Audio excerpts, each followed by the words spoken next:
ഏറ്റവും ശക്തമായ ഭരണഘടനയുടെ തണലിലാണ് ഇന്ത്യ നിലനിന്നത്. നമുക്ക് ലഭ്യമായ സ്വാതന്ത്ര്യവും സുരക്ഷിതത്വവും അവകാശങ്ങളും നഷ്ടപ്പെട്ടു പോകരുത്. ജാതി വിഭജനങ്ങളും സാമ്പത്തിക പരാധീനതകളും വിഭവ ചോർച്ചകളും കൊണ്ട് പൊറുതിമുട്ടുമ്പോഴും പരാജയപ്പെടാത്ത വിധം നമ്മെ കോർത്തു നിർത്തിയത് സുശക്തമായ ഭരണഘടനയാണ്.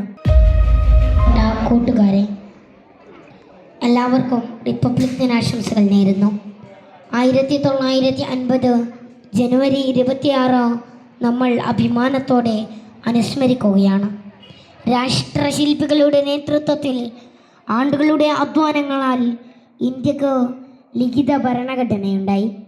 ജനാധിപത്യ, മതേതര, സോഷ്യലിസ്റ്റ്, പരമാധികാര റിപ്പബ്ലിക്കായി ഇന്ത്യ മാറി. വിൻസ്റ്റൺ ചർച്ചിൽ പറഞ്ഞിരുന്നു, ഇന്ത്യക്ക് അധികകാലം നിലനിൽക്കാൻ ആകില്ലെന്ന്. കാരണം വിവിധ ജാതി, മത, ഭാഷ, വേഷ ഭിന്നതകൾ ഇന്ത്യയെ തകർക്കുമെന്ന്. പക്ഷേ എല്ലാ കണക്കുകൂട്ടലുകളെയും തെറ്റിച്ച് നമ്മുടെ രാജ്യം അതിജീവിച്ചു. ഏറ്റവും ശക്തമായ ഭരണഘടനയുടെ തണലിലാണ് ഇന്ത്യ നിലനിന്നത്. വ്യത്യസ്തതകളെ ഒരു കുടക്കീഴിൽ അണിനിരത്തി ഐക്യത്തിൻ്റെയും സ്നേഹത്തിൻ്റെയും പുതുഗാഥ രചിച്ച് ഇന്ത്യ മുന്നോട്ട് പോയി. ജാതി വിഭജനങ്ങളും സാമ്പത്തിക പരാധീനതകളും വിഭവ ചോർച്ചകളും കൊണ്ട് പൊറുതിമുട്ടുമ്പോഴും പരാജയപ്പെടാത്ത വിധം നമ്മെ കോർത്തു നിർത്തിയത് സുശക്തമായ ഭരണഘടനയാണ്. നമ്മുടെ ഭരണഘടന ആരംഭിക്കുന്നത് തന്നെ നമ്മൾ ഇന്ത്യൻ ജനത എന്ന് പ്രഖ്യാപിച്ചുകൊണ്ടാണ്.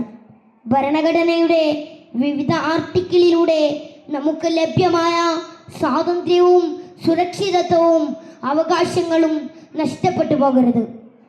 ഗാന്ധിജിയും അംബേദ്കറും നെഹ്റുവും ഉൾപ്പെടെ രാഷ്ട്ര നായകർ ഓരോ മനുഷ്യൻ്റെയും അന്തസ്സുറ്റ നിലനിൽപ്പിന് വേണ്ടി നിലയുറപ്പിച്ചവരായിരുന്നു. ഇന്ന് നമ്മുടെ രാജ്യം പുതിയ പ്രതിസന്ധികളെ അഭിമുഖീകരിക്കുകയാണ്.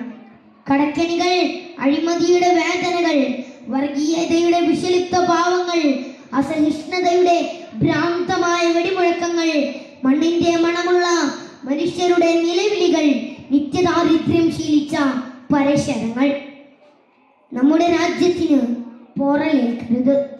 ഭരണഘടനയുടെ അന്തസ്സും യശസ്സും ഉയർത്തിപ്പിടിച്ച് നമുക്ക് ഇന്ത്യക്ക് കാവലിരിക്കാം. ജയ് ഹിന്ദ്.